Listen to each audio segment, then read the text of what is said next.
할렐루야.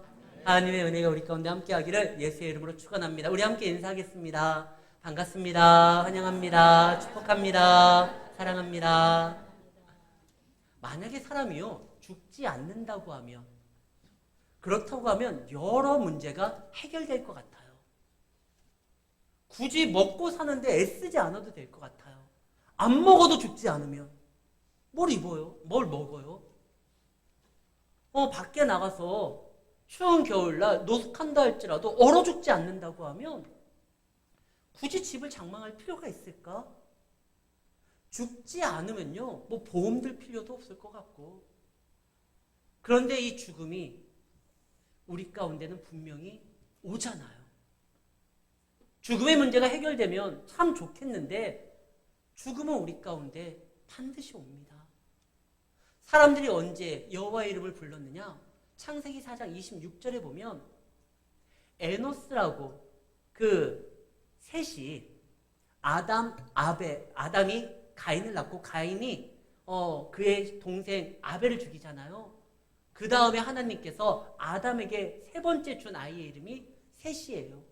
그 셋이 아이의 이름을 뭐라고 짓느냐? 에노스라고 짓습니다. 에노스라는 이름을 지었을 때 그때 사람들이 비로소 여호와의 이름을 불렀더라. 왜? 에노스라는 이름의 뜻은 죽을 수밖에 없는 존재라는 거예요. 우리가 죽을 수밖에 없는 존재이기 때문에 이 죽음의 문제를 해결할 수 없어서 그때 우리의 한계를 해결하실 수 있는 유일한 분, 여호와 하나님의 이름을 불렀다는 거예요. 그런데 요즘에는 그 하나님의 이름을 부르지를 않아요. 사건 사고가 많이 일어나고 죽음이 언제 다가올지도 모르는 이러한 복잡한 세상에서 살고 있음에도 불구하고 하나님을 인정하지 않아요. 왜? 하나님이 더 이상 그 일에 해결해 줄 수 있는 답을 갖지 못한다라고 생각하기 때문에 그렇습니다. 하나님이 어디 있어?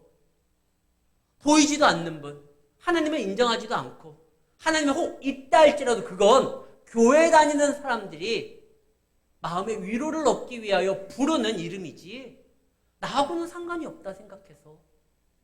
그래서 사람들은 죽음이 현실인데 그 앞에서도 여호와 이름을 부르지를 않아요. 그러나 여호와께서는 이 죽음의 문제를 이겨내시는 분입니다.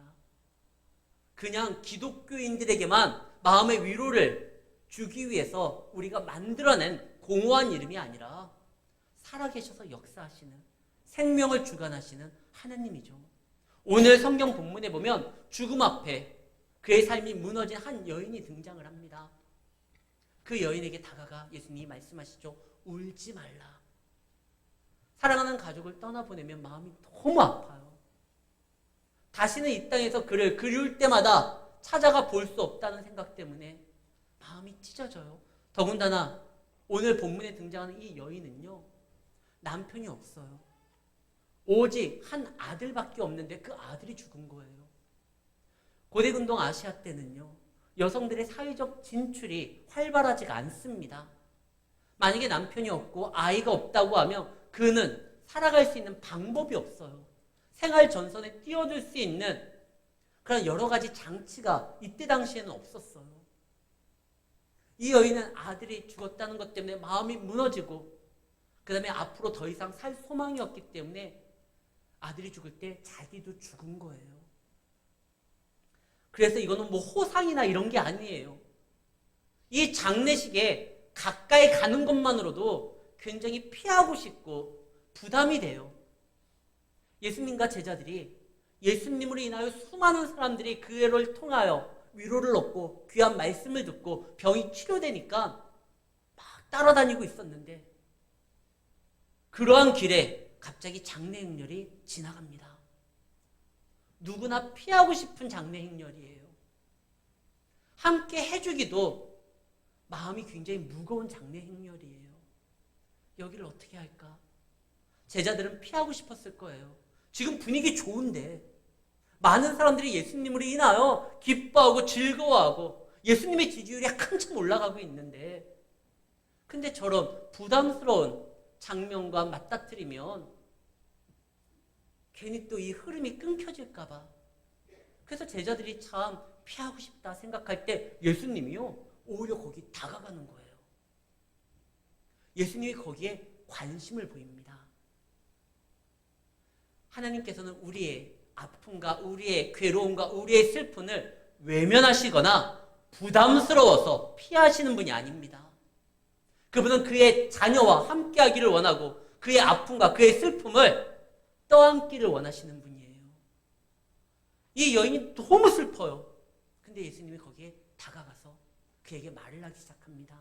어떤 문제에 있어서 예수님이 관심을 보이고 예수님이 거기에 마음을 쏟는다고 하면 거기에는 희망이 있는 거예요. 우리가 어떤 문제를 가지고 있었을 때 이 문제가 더 이상 나만의 문제가 아니라 주님이 관심을 두는 문제고 주님이 다가오는 문제라고 하면 그렇게 염려할 필요 없습니다. 주님으로 인하여 해결될 문제예요. 지금 이 여인이 주님 앞에 자기를 돌아봐 달라고 자기에게 관심 가져달라고 어떤 애를 쓴 게 없어요. 이 여인은 그냥 울기만 했어요. 근데 주님이 그를 궁일히 여기십니다. 오늘 본문 말씀입니다. 예수님께서 13절 과부를 보시고 불쌍히 여기사 이미 마음을 둔 거예요. 예수님의 관심이 있는 곳엔 예수님의 능력이 나타납니다. 이 땅에는요, 예수 믿는 사람들의 관심이 필요한 곳이에요. 주님의 관심이 이제 어떻게 나타나죠? 그분을 우리 가운데 모신 주님의 성전된 우리가 관심을 보일 때 그것은 주님의 관심이 돼요. 교회가 사회적으로 많은 관심을 보여야 됩니다. 어려운 사람들에게, 힘든 사람들에게, 소망이 없는 사람들에게 관심을 보일 때 그들에게는 소망의 기회가 이제 시작되는 거예요. 예수님이 관심을 보이시고 그 여인에게 말을 합니다. 울지 말라. 굉장히 잔인한 말이죠. 그 여인에겐 지금 세상이 무너진 거예요. 자기도 죽은 거예요. 그래서 누군가가 옆에서 딴소리 하지 말고 그냥 이 슬픔에 동참하고 같이 울어주는 것, 그것이 이 여인에게는 최선일 겁니다. 그런데 예수님은 그 여인에게 울지 말라고 해요.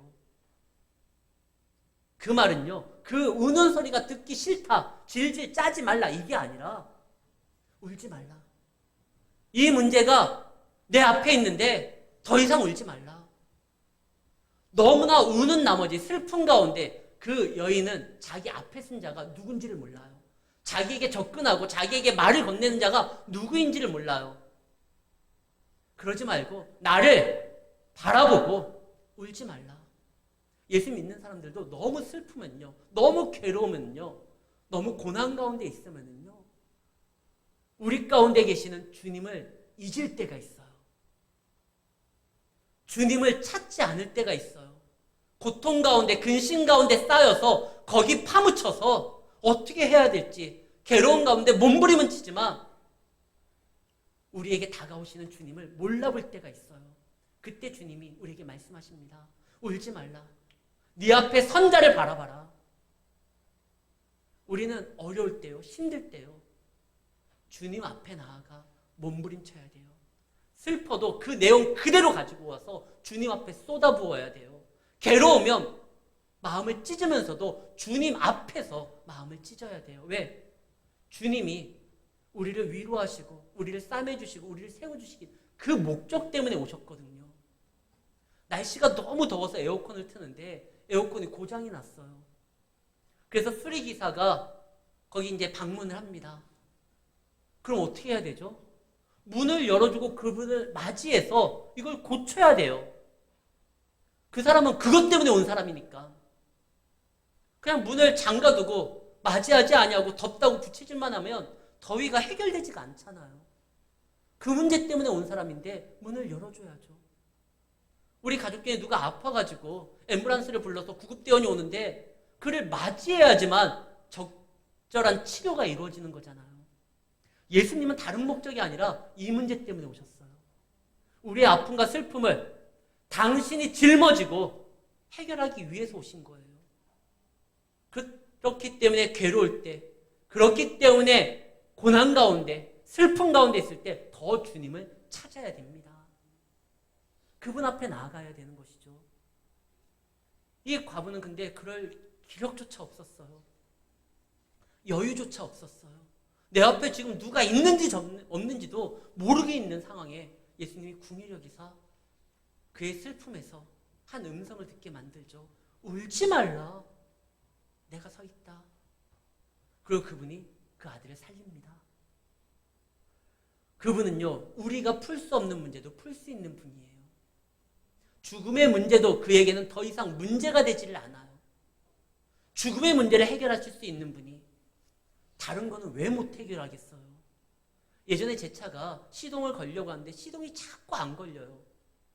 그래서 배터리가 방전된 건가? 그래서 이렇게 점프를 했는데도 얼마 가지 않아서 또 안 돼요. 그때 교회 관리집사님이 계셨는데 차에 대해서 잘 아시는 분이에요. 목사님, 시동 모터가 고장이 난 겁니다. 그걸 고치라는 거예요. 그래서 시동 모터를 고치려고 했는데 그때 섬겼던 교회의 장로님 중에 그 정비소를 하시는 분이 계셨어요. 그분이 목사님, 이거 시동 모터가 고장 난 것이 아니라 그 케이블 선이 그게 고장이 난 거래요. 그래서 그러면 이 케이블 선 어떻게 합니까? 목사님 그거 돈 들일 필요 없어요. 해서 폐차장에서 본인이 하나 그 오래된 차였기 때문에 구해 오셔가지고 그걸 갈아주니까 시동이 걸려요. 자동차에 대한 건 정비 그것을 업으로 삼고 계시는 그 장로님이 훨씬 전문가예요. 아무리 차에 대해서 잘 안다 할지라도 그때 관리집사님 진단을 제대로 못 하신 거예요. 만약에 그분 말을 듣고 제가 시동 모터를 바꿨으면 엄한 데다 돈 쓰고 해결도 안 되고 막 그랬을 거예요. 전문가가 딱 보니까 이것만 가르면 됩니다. 그때부터 또 잘 시동이 걸리거든요. 우리가 인생의 문제에 있어서 우리를 창조하신 창조주 하나님 앞에 나아가야지 답을 얻을 수가 있는 겁니다. 그분이 우리를 만드셨고 그분이 세상을 만드셨거든요. 세상에 대한 답은 그분이 가지고 있어요. 인생에 대한 답은 그분이 가지고 있어요. 지금 예수님이 이 과부한테 나아갑니다. 울지 말라. 그리고 관에다 손을 댑니다. 이때 당시에 이스라엘 사람들의 관은요, 뚜껑이 없어요. 그래서 바로 시신이 보여요. 그리고 관에 손을 댔다는 건 이 시신에 손을 댄 거예요. 근데 원래 그러면 안 돼요. 하나님의 대표적인 성품이 뭡니까? 거룩이에요. 그래서 제사장들은 여호와께 성결이라는 그 띠를 띠면서 예배를 인도합니다. 하나님은 거룩한 분이에요. 그래서 천사들이 하나님을 찬양할 때 거룩, 거룩, 거룩을 외칩니다. 그래서 그 거룩한 하나님 앞에 나아갈 때 부정한 것에 접촉하면 안 돼요. 이스라엘 백성들은 하나님 앞에 쓸 때 모든 부정한 것을 끊어야 됩니다. 특히 나시리는요, 머리에 삭도를 대지 않습니다. 내 삶의 주인은, 머리는 하나님이기 때문에 삭도를 대지 않아요. 독주를 마시지 않습니다. 나는 술 기운으로 움직이는 자가 아니라 하나님의 충만함으로 살아간다는 것을 보여주기 위해서 독주를 마시지 않아요. 또 하나, 시체를 만지지 않아요.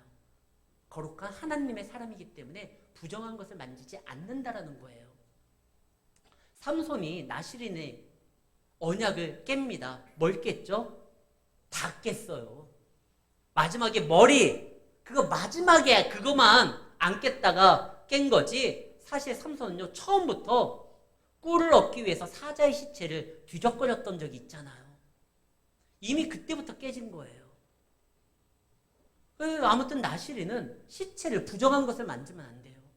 근데 예수님은요, 하나님의 아들이에요. 하나님의 사람이고 하나님이세요. 근데 그가 시체를 만진다? 관에 손을 댄다? 이건 부정한 거예요. 그러면 예수님을 그동안 의심하고 시기하고 예수님을 잡아 어떻게 해결해 보려고 하는 반대자들이요, 좋은 빌미가 돼요. 그래서 막 공격할 수 있는 그런 이유가 되는데 예수님은 그거 개의치 않아요. 당신의 백성이, 당신의 자녀가, 당신의 딸이 울고 있는데 남들의 시선과 남들의 평가, 뭐 그게 대단하다고 가가지고 손에 탁 댑니다. 그리고 그 반대하는 사람들이 뭐라고 하기 전에 이미 예수님이 선포해버려요. 청년아, 일어나라. 죽은 자에게 말을 합니다. 이미 이 아이는 죽어서 끝난 거예요. 검사가 이미 죽었다라고 인정하고 사망 진단서를 발급해서 지금 장례가 절차 중이에요. 끝났어요. 근데 예수님은 죽음에게 선포합니다. 일어나라. 우리 하나님은요, 산자만의 하나님이 아니라 산자나 죽은 자에게도, 아니 말을 알아듣지 못하는 세계 만물에게도 선포하실 수 있는 능력의 하나님이에요. 일어나라, 일어나요. 깜짝 놀라죠.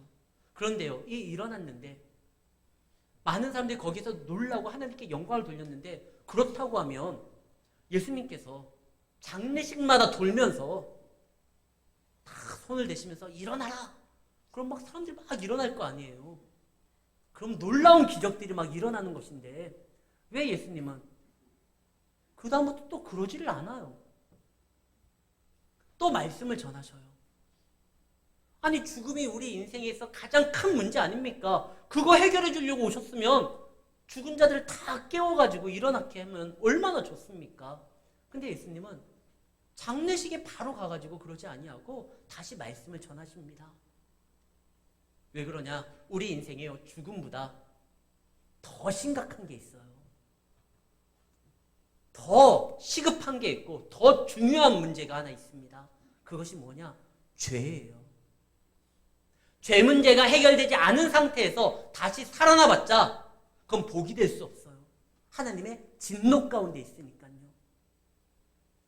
아담과 하와가 첫 번째 범죄가 선악과를 따서 하나님의 말씀을 어기고 하나님처럼 되고 싶은 그 교만 때문에 그들이 문제로 인해 죄 가운데 놓이게 됩니다.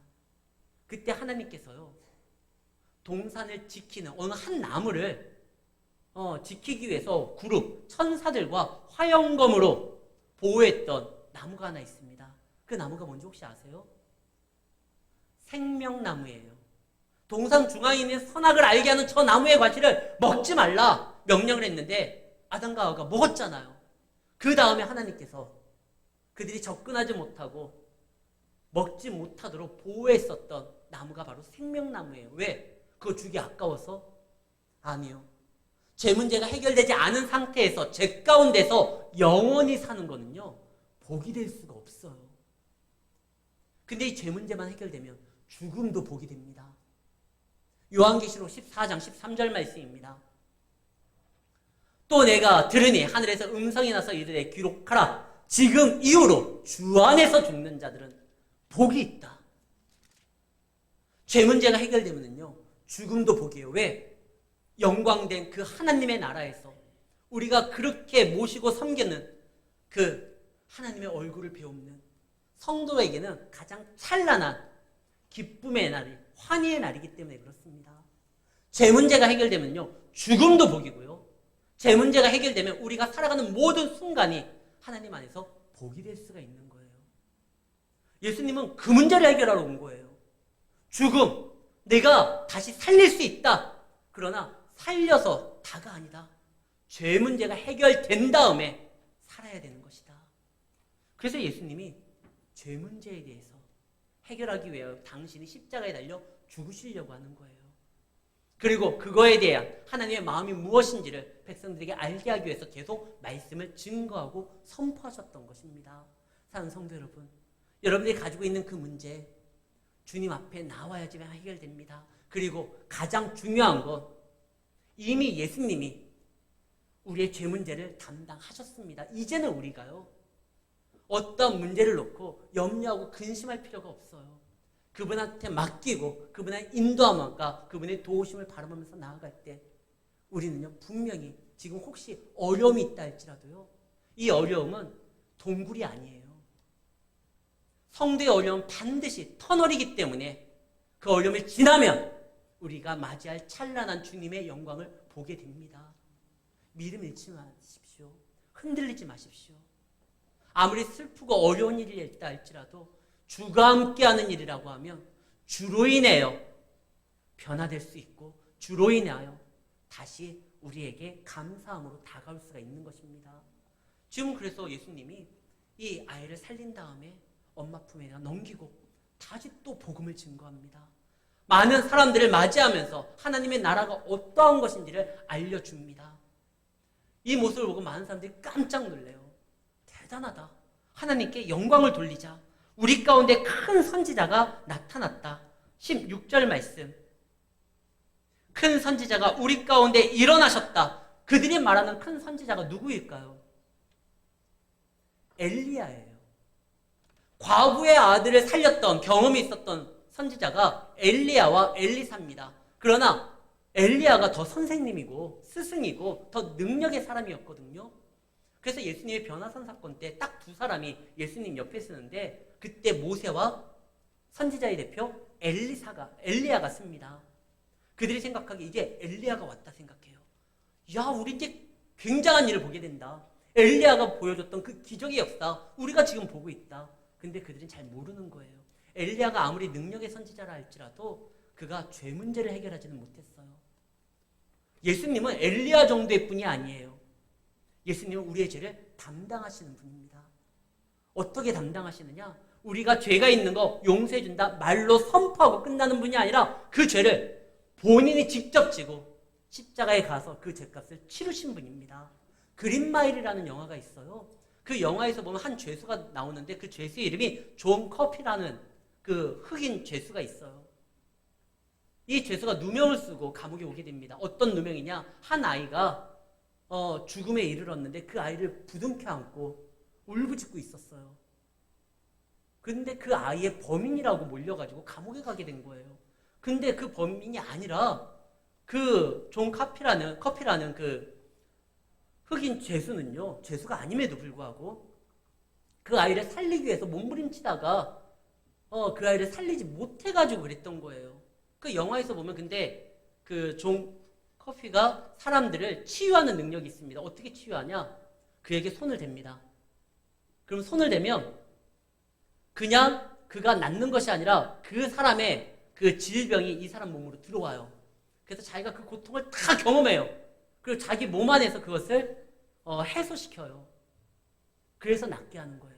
그럼 누군가를 고칠 때 그 사람이 당하는 고통을 자기가 그대로 떠안고 자기가 가져가는 거예요. 영화에서 그런 장면이 나와요. 근데 죽음까지는 못 가져가요. 근데 예수님은 죽음까지도 우리의 것을 다 가져가심으로 우리에게 용서를 주신 겁니다. 예수님의 사랑이 그냥 거저 사랑이 아니에요. 우리가 당해야 될 모든 죄에 대한 그 아픔과 슬픔과 절망을 그분이 다 가져가시고 그분이 해소하시고 우리에게 생명을 주신 겁니다. 그래서 아사셀이라는 그 염소가 있어요. 1년에 이스라엘 백성들 한 번씩 염소를 하나 데리고 와서 광야에다 풉니다. 그 풀어지는 그 염소가 아사셀이에요. 그럼 이 염소가 뭐 하는 거냐? 아사셀이라는 것은 완전히 해결하다, 내어놓다라는 뜻인데요. 대제사장이 그 염소에게 이렇게 이스라엘의 모든 죄값을 그 염소에게 전가시킵니다. 머리에 손을 얹고. 그래서 모든 이스라엘의 죄를 이 염소가 가지고 광야로 나아가는 거예요. 이것이 레위기 16장에 등장을 하는데요.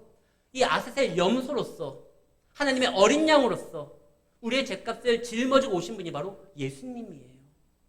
예수님은 그냥 우리의 죄를 해결하기 위해서 입술로만 선포하시는 분이 아니라 죄값을 다 가져가신 거예요. 관에다 손을 얹는다. 시체에다 손을 얹는다. 그의 죽음을 자신이 가져가는 거예요. 그래서 우리에게 생명을 주신 겁니다. 그래서 예수님의 사랑이 정말 감사하고 고마운 거죠. 그리고 예수님은 모든 문제를 그분이 떠안는 거예요. 그분이 그래서 메시아예요. 메시아라는 건 구원자라는 뜻이거든요. 이 구원을 이루기 위해서 예수님이 하시는 일은 너무나 놀랐습니다. 근데 사람들이 그걸 보고 단순히 신기해서 위대한 선지자가 왔다라고 좋아만 했는데 아니에요. 오해한 거예요. 근데 그 오해를 누가 하느냐? 요한도 마찬가지입니다. 세례 요한. 세례 요한이 이상해요. 제자들을 통해서 예수님의 사역에 대해서 듣는데 아니 예수님의 사역이 큰 선지자 엘리야 정도의 죽은 과부의 아들을 살리고 많은 병자들을 치료하고 메시아는 이러면 안 되는데 내가 한평생 메뚜기와 석청을 먹으며 광야에서 예수님의 길을 예비하는 사람으로서 일평생 살았는데 그 메시아가 자기는 왔다라고 생각했는데 왜 그 메시아가 이런 행동밖에 안 하지? 나는 죽음도 두렵지 않는데 내가 왜 아직까지 감옥에 갇혀서 헤롯이 왕으로서 살아가는 그런 시대에서 살고 있지? 세례 요한은요, 메시아가 오면 놀라운 일이 일어날 거라 생각을 했습니다. 물론 세례 요한도 메시아는 세상 죄를 짊어지고 가는 하나님의 어린 양, 그래서 구원 사역이 중요하다는 걸 알았지만 세례 요한이 방점을 찍은 건 구원 사역보다 심판이었어요. 그래서 사람들에게 세례 요한이 말했잖아요. 이 독사의 자식들아, 심판이 임한 줄을 모르느냐? 이미 도끼가 나무 밑에 있다. 그분이 오면 너희들 다 찍어버릴 것이다. 이 생각을 했는데 예수님이 와서 하시는 일이 병자 고치고 죽은 사람 살리고 복음 전하고, 아니 언제 왕으로서 심판하시지? 그런데 그거는 구약 선지자의 한계예요. 메시아의 사역을 잘 이해하지 못한 거예요. 메시아의 사역은 분명 왕으로서 통치함도 있습니다. 선지자로서 말씀을 증거하는 것도 있습니다. 그러나 제사장으로서 처음 오신 예수님의 사역의 목적은 제사장으로서 우리의 모든 죄를 담당하시고 하나님께 우리를 인도하는 것이었어요. 다시 오실 예수님은 심판주예요. 그러나 그 전까지는 예수님은 한 사람이라도 구원받을 자들을 찾아서 하나님의 백성이 되게 만드는 것이 첫 번째 오심 예수님 메시아의 사역입니다. 그리고 그 사역을 누구에게 맡겼냐? 우리에게 맡겼어요. 예수님이 다시 오시기 전까지 이 메시아 사역의 가장 중요한 것, 다른 이들을 찾아내 구원하는 것, 하나님께로 인도하는 것, 그거 우리에게 맡겼어요. 우리가 이제 그 일을 감당해야 됩니다. 그리고 다시 오실 예수님은 왕으로서 이제 심판하실 거예요. 근데 그 전까지는 아직 오시지 않는 건 구원받을 자가 남아있다는 거예요. 우리의 사명이 아직 남아있다는 거예요. 그럼 우리는 어떻게 합니까? 그 사명을 받은 자로서 한 사람 한 사람에게 복음을 증거해야 됩니다. 우리 문제를 아버지 하나님 앞에 내어놔 해결되는 것으로서만 만족할 것이 아니라 이제는 우리가 그 주님의 손이 발휘되어 주님의 심장이 되어 주님의 시선이 되어 주님의 도움이 필요한 곳으로 나아가 그들을 찾아내고 그들을 돕고 그들을 위로해야 돼요. 아니 내 코가 석자인데 이게 가능합니까? 그런데요, 우리가 하나님의 자녀로서 살아간다고 하면 우리의 삶의 책임 하나님이 집니다. 아까 일부 예배 후에 새가족 교육이 있었습니다. 마지막 새가족 교육 4주차는요 교회에 대해서 제가 이야기를 합니다. 그때 이런 말을 했어요. 2018년도에 제가 처음으로 우리 교회에 왔었을 때 많은 어려움들이 있다라고 염려하고 걱정하는 분들이 있었어요. 근데 제가 하나도 걱정이 안 된다고 했습니다. 왜냐하면 예배가 살아있으면 그건 교회거든요. 어떤 문제가 있어도 교회다운 교회가 되면 교회의 주인 하나님이 예수님이 책임집니다. 이 시대에 바르게 예배드리는 교회가 얼마나 아름답고 귀하고 소중합니까? 교회가 예배를 제대로 드리면 그 예배에 받으시는 하나님이 교회의 주인이 책임지는 거예요. 그래서 제가 그때 아까 교육하면서 그랬거든요. 처음에 제가 문제가 있다는 얘기를 제가 1월 21일 날 설교하러 왔어요. 이틀 전에 들었어요. 이 교회 사정을. 아 그러냐고. 근데 예배를 드릴 때 뭐가 문제야? 우리 집사람하고 그 얘기를 했어요. 찬양이 얼마나 뜨거운지, 그리고 예배를 드리는데 분위기가 얼마나 좋은지, 그리고 저 처음 봤어요. 저는 장로교 합동 측에서 지금까지 자랐거든요. 찬양하는데 일어나서 춤추는 분은 저 처음 봤어요. 제가 여태까지 섬겼던 교회들은 다 조용했거든요. 깜짝 놀랐어요. 야, 이렇게 뜨거운 예배를 드리는데 뭐가 문제지? 교회가 교회다우면 하나님이 책임져요. 성도가 성도다우면 그분이 책임져요. 우리의 예배를 받으시는 하나님께서, 우리의 아버지 되시는 분께서 그분의 자녀를 책임집니다. 그분이 우리에게 맡긴 사명이 뭡니까? 복음 전하는 거예요. 메시아 사역을 그분이 감당하시고 이제 그 사역을 우리에게 위임하셨습니다. 너희가 해라. 내가 올 때까지 너희가 해라. 우린 못하겠는데 왜 못해요? 마가복음 7장에 뭐라고 되어 있습니까? 믿는 자에게 능치 못할 일이 없다라고 하셨어요. 예수께서 이르시되 할 수 있거든이 무슨 말이냐? 믿는 자에게는 능치 못할 일이 없다. 왜? 그 믿는 자가 바라보는 그 하나님이 천지를 창조하신 아버지고 믿는 자가 그 아버지의 뜻에 따라 움직이겠다는데, 그때 믿음을 사용하겠다는데 뭐가 문제냐? 오늘날 우리 교회가 이렇게 기도하면 안 돼요. 하나님, 우리 교회가 능력에 맞는 그 일을 우리에게 허락해 주십시오. 아니요. 하나님이 보여주시는 그 영광된 일에 우리가 그것을 감당할 수 있도록 능력을 주십시오. 내가 가지고 있는 능력만큼 하나님, 내가 사역하겠습니다. 이런 말 하면 안 돼요. 하나님께 원하시는 그 일을 감당할 수 있는 능력을 우리에게 주십시오. 메시아 사역, 우리 감당 못하니까 우리가 할 수 있는 만큼만 허락해 주십시오. 그게 아니라 그분이 나에게 원하시는 것이 이 예수님의 구원의 사역을 많은 사람들에게 전하는 거라고 하면 하나님, 그거 우리가 할 테니까 그 능력 주십시오. 사랑하는 성도 여러분, 이번 한 주도 여러분들 하나님께서 여러분들에게 원하시는 삶을 하나님의 능력을 통하여 이루시는 주의 백성들이 되기를 바랍니다. 우리는 녹슬어서 버려지는 존재가 아니라 하나님이 오시는 그날까지 그분이 주신 능력을 가지고 달아 없어져야 돼요. 그런 삶을 살아가야 돼요. 달아 없어지면 그러면 없어지고 우리의 존재는 이제 사라지느냐? 아니에요. 분명히 하나님 안에서 옳은 길로 사람들을 인도하는 자, 하나님의 백성으로서 그의 삶을 감당하는 자, 하늘의 별과 같이 빛난다고 했습니다. 이제는 이 시대에 하늘의 별과 같이 빛나는 사람들이 많이 필요한 시대입니다. 어둠 가운데 있다고 하잖아요. 슬픔 가운데 있다고 하잖아요. 아이들에게 이제 더 이상 미래가 없다라고 많은 사회학자들이 이야기를 합니다. 몰라서 그래요. 어둠 가운데 빛이 있으라 말씀하셨던 그 창조주 하나님이 우리의 하나님이고 우리가 그분을 믿고 나아간다고 하면 더 이상 문제될 게 없습니다. 사랑하는 성도 여러분, 예수님이 우리의 메시아가 되셨습니다. 근데 뭐가 문제입니까? 슬픔 가운데 있다 할지라도 눈을 들어서 주님의 음성에 귀를 기울이시길 바랍니다.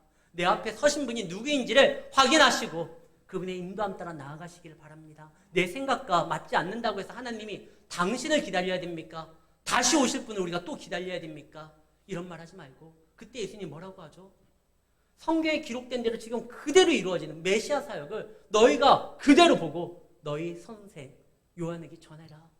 요한이 그 말을 듣고 내 생각이 아니라 성경에 기록된 대로 메시아는 그 사역을 감당하고 있는데 내가 다른 기대치로 오히려 오해하고 있었구나. 그래서 세례 요한이 그 이야기를 듣고요, 다시는 흔들리지 않아요. 순교하는 그 순간까지 비굴하지도 않아요. 다른 것을 찾지도 않고 자신의 인생, 자신의 사역에 헛됐다라고 부정하지도 않아요. 메시아 사역은 성경에 기록된 대로 그대로 그 약속된 대로 우리에게 오고 있습니다. 그것을 그냥 붙들면 되지 의심할 필요도 없는 거예요. 한국에 대한민국의 생각 대통령이라고 별명이 붙은 사람이 하나 있습니다. 여러분들 이름만 드시면 아실 거예요. 이어령 박사. 그분은 정말 지식인이고 한국의 지성을 대표하는 분입니다. 근데 그분이 예수를 안 믿었다가 한 목사님이 로마서의 복음을 가지고 그분에게 말씀을 증거합니다. 그러니까 이 논리적이고 많은 것을 안다고 하는 이어령 박사가 그 얘기를 다 듣고 이런 고백을 해요. 하나님의 은혜, 이거 빠져나갈 길이 없네. 이것이 잘못됐다라고 변명할 핑계를 발견을 내가 못하겠네.